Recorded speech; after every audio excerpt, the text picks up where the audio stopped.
Hey everyone, it's Joe from Gadgetry Tech, and in today's video we're going to talk about the xDuoo TA-20 Plus Tube Amplifier. Now this is special for a few reasons, so let's start with the price. One, it's $499, and as you can see it has a VU meter on top. It also uses tube rectification, which I'll kind of dive into more shortly, with matched tubes on the output stage, and then it's a hybrid, so it uses a Class A buffer, meaning you can pretty much connect any pair of IEMs, headphones, whatever you want to it, of a huge range of impedance and not have issues like a traditional tube amplifier does. So all of this is great. This doesn't mean this is going to be the amplifier for everybody. I will talk about pros and cons. I just want to start with that. Now this was sent to me for review, in fact, by APOS Audio. So I'll have a link in the description below. So if you want to purchase this, obviously I recommend supporting them. They made this review possible, but purchase it wherever you want and wherever you feel comfortable. They do have a good return policy. It's a US reseller. If you're watching this internationally, then obviously find your preferred vendor or authorized reseller of choice. Now, there's a few things to discuss why I think the TA-20 Plus is special. One, it's not really like the TA-20. Even though it's called the Plus, it's not just a new version of it. It's a pretty dramatic change in features and performance, frankly, to a TA-20. And even the TA-22, which is a comparably priced unit, that one uses solid state rectification, but it also has a DAC and Bluetooth support, all for a comparable price range. Now this retails for $500. It's on sale at the time of making this video, but I don't want to discuss pricing so much in my videos anymore because of the current market. They tend to go up and down. Now, similar to other xDuoo models, you have this nice steel gray look to it. It's a really nice dark gunmetal gray, and then you have their bright like signature volume knob. I actually use the XP2 Balance. It's a little Bluetooth DAC a lot, so it's kind of cool to see the same red used in a lot of their products. As far as the front goes, so you have a screen that goes 0 to 99. That's your volume indication. Then you have your 3 inputs. All you have to do is press this button and listen to that metallic sound. It's kind of a nice tactile feel. You can hear the chassis kind of ring a little bit, but preference, I guess. Standard 6.3 millimeter output, unbalanced, of course. 4.4 millimeter for Pentacon connection, and then you have your XLR output on the front. Moving on to the back, so you have 3 inputs basically. You have an aux out to use it as a preamp, then you have aux 1, aux 2 in your balanced input. Now the power supply is built into the unit, of course, so you have your power switch here. This is the only way to turn the unit on and off, so you'll have to reach behind it if you want to turn it on. Now check this switch, because if you're buying a US spec version, just make sure it's in the 110 volt position and that you can see the 110. Otherwise, you don't want to damage the unit or risk damaging it. So if you're the type of person that likes to take your gear apart like I do, I just want to point out a couple of quick things. Obviously, it's using hex screws. You do have to remove these. This is what secures the plate to the XLR and RCA input. So all of those screws have to come out. However, you do not need to take this Phillips screw out. That is securing the KB808 bridge rectifier for the power supply to the back of this plate. If you do want to take this off, take it off after you take the plate off, because there's a little nut and washer in the back, and if you just unscrew it, that's going to fall into the amp on the board itself. These 2 screws are just securing the voltage switch to the back plate. You can take this off before or after, but just to make sure, I would just wait till you remove the back plate. All right, so let's talk about the top of the unit, and this is what makes this special. The TA-20 Plus is kind of unique because I mentioned the whole tube rectification. So a lot of amps, even if they have tubes on the output stage, like the 12AU7s here, they usually use a solid state transformer or power supply. This is what's feeding, or solid state rectification, to feed the tubes. Now, solid state is technically superior. It's faster at responding to very rapid demands of current draw. So when you're talking about like transients at higher volumes, that's very demanding on power, and the faster the power supply can react, the truer the output is to what the music should be doing. Now, you would think just by hearing that there's no need for tube rectification. Well, tubes have their own unique flavor, and this is not in the signal chain. So for those of you who aren't aware, tube rectification is basically doing that final step of power delivery for the output stage. It's approximately, like, I think it's 400 or 440 volts or so. This is a standard, it's a Shangwang tube rectifier, and just in case people are curious, I have this memorized, but I just want to show you on the camera. So it's the 5Z4P. This burnt part is normal. That's just part of the sealing process. It's not like something's burnt out here. But this seems to be from their traditional series. They have like several different lines for their rectifiers. Now you can change this to your own rectifier, and some people might be asking why. So the final behavior of a rectifier as far as how it delivers power, even though this is not in the signal chain, the power delivery can in fact change the sound quality of how these tubes perform. So it's not like just doing this is going to make it sound magically warmer, but it is going to change the power delivery to these, which could alter either their tonality or transient response. So I'm going to put this back in, but I do want to call this out. It's a much looser seat. This does not take as much resistance as these. These are a lot more snug. And so if you get it, maybe just make sure in shipping that it's secure. Now, when you get this new, it was like it had a styrofoam block inside to kind of keep everything pressed down. Obviously remove that block, but then just make sure this is secured. The other thing I want to talk about, so I was talking about transient speeds and power delivery.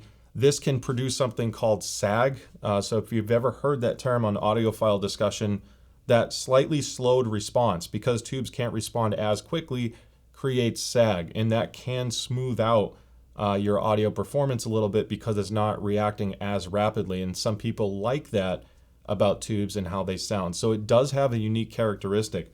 Full solid state and then using the same two output tubes will sound different than using a tube rectifier. Now, to some it may sound better or worse, but it does impact the final behavior of these. Now, moving on to the output stage. This is using 12AU7 matched tubes from xDuoo. They're not a bad tube. You can definitely just get going with this out of the box. And you can see here on the logo, it's 12AU7. Hopefully the glare is not too bad in the top-down view. Now, you notice I had to wiggle them out a little bit. I'm going to probably get more in depth on sound quality later. These tubes are okay. They are matched well. I didn't have any weird issues where one channel stood out to be louder or softer on different frequencies than the others. So I think they are matched well. Now, APOS also sent the Ray Tubes.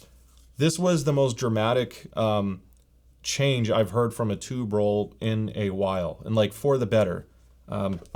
I've used PS Vane tubes before.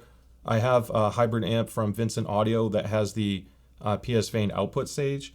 And the APOS tubes, it's this remarkable change both on resolution and stage, but also it's smoother, which is kind of harder to link the two together because usually something more resolving and more energetic tends to also be a little bit more abrasive or grainy because things just seem faster.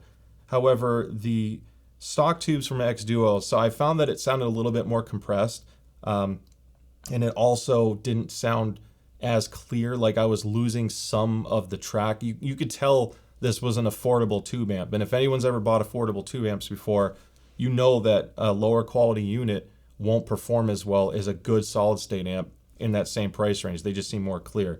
So this isn't bad, it's a good starting point, but the dramatic difference that this made turned this amp into like, okay, yeah, it's an affordable tube amp to, okay, now this is performing like a much more expensive tube amp. It's pretty dramatic. So I strongly suggest considering this. I'm not plugging it because APOS sent this to me for review. I'd never like to shill products. I'm really speaking from personal experience here. But I would strongly recommend looking in forums, whether it's like HeadFi, Reddit, other AudioGone, different forums online, for people who did buy this and share their experiences, obviously before making your own. I'm not going to be the one that says, just trust me on this and buy it. For me, though, I liked this sound significantly more. Now, I was using, on the note of audio, I was using the Burson Conductor 3X GT as a DAC. This is a $3,000 unit, and I connected to it with RCA, but then I switched over to the Megami XLR cables. And I also used a FiO K11 DAC that came out recently. I'll be reviewing both of these units. This is a much more affordable DAC, so $130 versus over $3,000. On the note of sound quality with that, it didn't matter which DAC I used, I still could hear a big difference in the tube swap, and I always preferred these because that reduction in graininess and harshness that these tubes had, while also expanding the stage, is really what, to me, a tube amp should be doing, and the sound characteristics I think people are looking for. I didn't have to swap this. Now, I did want to swap the rectifier tube because I wanted to play with the sound, and there's a lot of good rectifier tubes online for like $30 to $65 or so. I had a family emergency, one of my kids, and I was in the hospital for several days, and it kind of put everything behind. So I didn't get to order that yet. Luckily, my family member is doing better now, thank God. And I'm back to it. So I might do a follow-up review down the road if I ever have time to swap rectifier tubes, or if I get this back in my possession one day.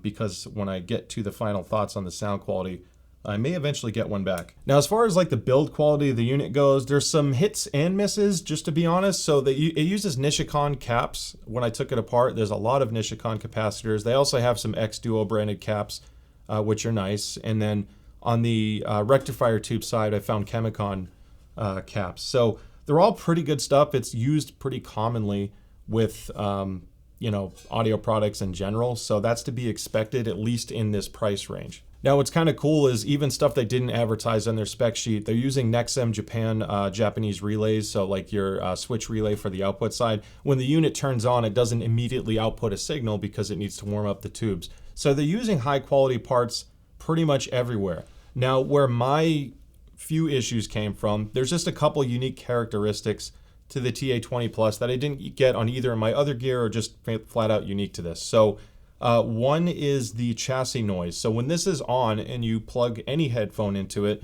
and you adjust the volume, you hear almost like a ringing effect in your headphone. Now, it's not microphonics, it's actually in the signal, because if you turn the unit off and adjust the volume or tap the unit, nothing gets played on your headphone. However, when it's on, it is so transparent to that any movement or noise on the chassis actually almost gets relayed back into your headphone, almost like the styrofoam cup with a string type thing.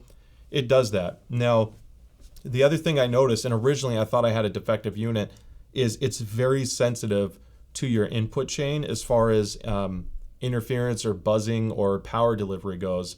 And in a simple sense, even when I was using the Burson Audio DAC, again, a $3,000 unit, if I had a USB cable connected to that to my desktop, this would buzz.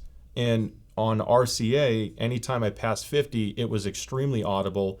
Even through music playing, I could hear it in the background, and it kind of ruined it for me. So I thought I had a bad unit.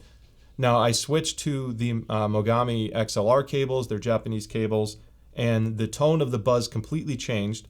It was a constant tone, regardless of the volume I set the unit at. It was a faint buzz, and at louder volumes, it was completely inaudible. Now, the unit itself isn't generating this. If I had no input chain connected to it, I had no buzz or hiss or hum at all. It's incredibly clean. If I switched to a different computer, or I used a phone with a RCA DAC, for example, or my MacBook as a DAC, and plugged it into this, again, I had no issues with noise. It's a very dark, clean sounding amp. However, these are like real case scenarios, and some people may get this and have this horrible buzzing sound. Mess around with your input, because there's a really good chance it has something to do with that. Maybe perhaps use optical into a DAC to have some galvanic isolation from your machine if it's generating noise. But I just want to call that out because it's not necessarily associated to this. Now, my K11 DAC, $130 DAC, on this headphone out and on the conductor using those same USB cables had zero noise even at full volume. Obviously, I muted the computer so I didn't get a notification and blow my eardrums out, but those don't have the same issue. So there's a couple little things here and there where this is doesn't really have much of an input filter. It's very sensitive to voltage. Maybe it's just the way these tubes are working between that and however the chassis is built, but it was a pretty repeatable behavior of the unit. Now, as far as actual music and sound quality goes, I kind of touched on some of this earlier, but I want to cover some basic specs. So again, this is it's 2,000 milliwatts on the unbalanced output and 2,600 milliwatts on the balanced output if you're running it at 32 ohms. I talk about the impedance because this is using a Class A buffer stage. You can run any impedance you want. Now, I did use IEMs with these, and I did use higher impedance headphones. You know, I'm using the FiO FT3s, which are high impedance. I did the Sennheiser 560S and the HD6XX, but I didn't spend as much time with those because I had more fun listening to the TA-20 Plus with these headphones, which I'll talk about in a moment. So moving back to this, so I didn't get to do the A-Bing as much because you wait for them to cool down, then you plug it back in and then see if you can compare to the other tube. It'd be a pretty bold claim to make all of your assumptions on that slow transition from one tube to the other. Then I had an epiphany when I finally got some sleep that I can just switch one tube out. So I left the stock xDuoo tube, put the APOS tube in the other. Then I hooked up a pair of headphones. In fact, I usually use the atrium closed, more on that in a minute. But what's nice about the atrium closed or headphones with detachable cables is I can have my wife switch the channel and not tell me which one she picked, and then I can put it on and see if I start favoring one side or the other. And it was so consistent. Granted, there are a couple songs that really don't highlight the differences as much, but the most noticeable difference is whenever you get something like a synthwave, it was so much more resolving and wide sounding on the Ray tube. It seemed like it was favoring the channel balance and volume a little bit more towards the Ray tube side. It wasn't just louder, it was those particular frequencies sounded more musical and more lively. Whereas the stock tube was there, I could hear the same synth wave. The tonality wasn't different, but it was just less resolving, and frankly, it just sounded more dull and compressed. So there is a noticeable difference. So moving past the A/B testing and why I like these tubes more, again, you can always start with the stock tube, see what you think. Headphone pairing is another big one. Now, there are certain headphones I didn't like as much on this compared to a solid state setup. This headphone, the ZMF Atrium Closed, I've had this for a while, and frankly, I have not been happy with the way this sounded on my amps. It doesn't seem to like solid state amps as much. So I hung on to him for a while. I talked to Zach, he's the owner of ZMF, and I said what was going on, and I ended up bringing these with me to Can Jam. In fact, yes, I am wearing my Can Jam shirt.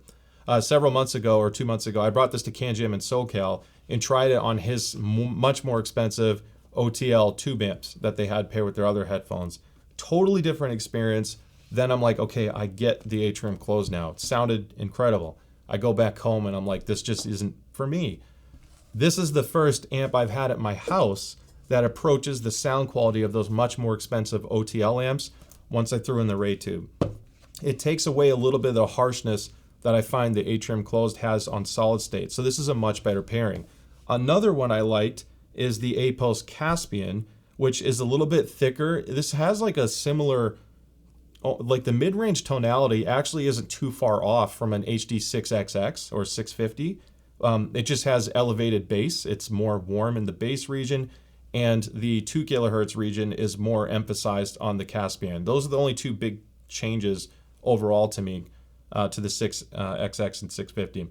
Now, this is similar to the atrium closed actually, just with a little bit more bass, and it's an open back, but the way the tonality is of this amp with the Ray tube, cutting down some of that graininess that I didn't like with the stock tube, made this much more enjoyable. Now, I still wanted to pull 2 kilohertz down by a couple dBs, but this pairing was amazing.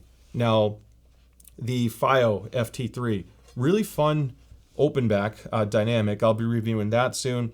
It was a good pairing with this. I didn't find it really did anything too magical or special. In some cases, I actually like solid state more on it, but it was still a fun listen. There was less of a noticeable difference between tubes on the FT3, just the way the sound signature is, and then going into some of my others. So I use the Hi-Fi-Man Aria Organic, which I'll be reviewing, and then my ZMF Caldera, which I purchased last year. I love that headphone, or this year. Yeah, early this year. I absolutely love that headphone. I like what this does to the bass, but it slows down the speed of the planar just a little bit. This kind of tube amp is not as fast as a solid state. So if you're looking for the ultimate speed in transients, which sometimes is what you're preferring with a planar magnetic headphone, it softens it a little bit. Now with some music, I love the way it sounds. The bass is a little bit more luscious and romantic sounding, but it's not as punchy or dynamic to a good solid state like that Burson conductor with the Vivid op amps. That's a pretty insane pairing with a lot of different headphones.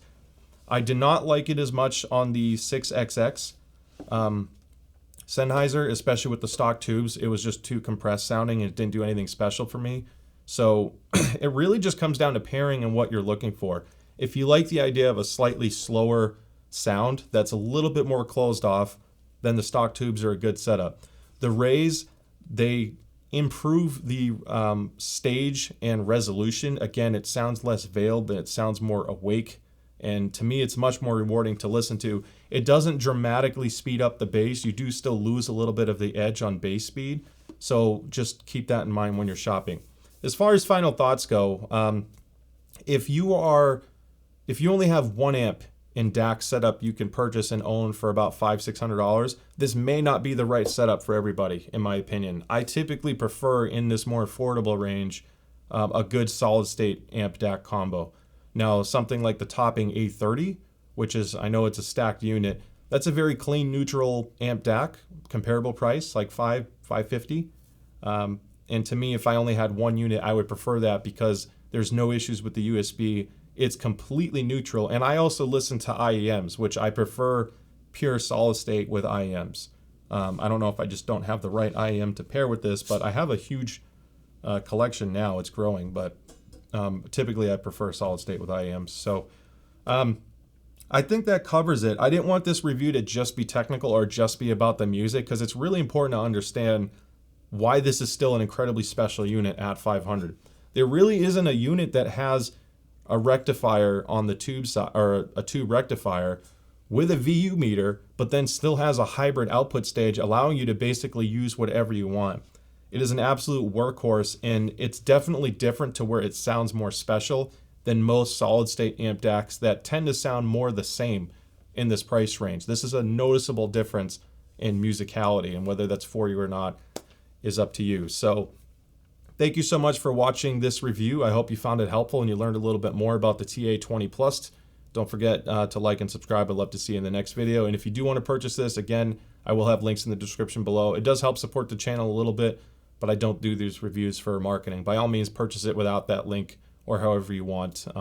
It's more important that you make the right decision at the end of the day. So thank you again, and I'll see you next time. Bye.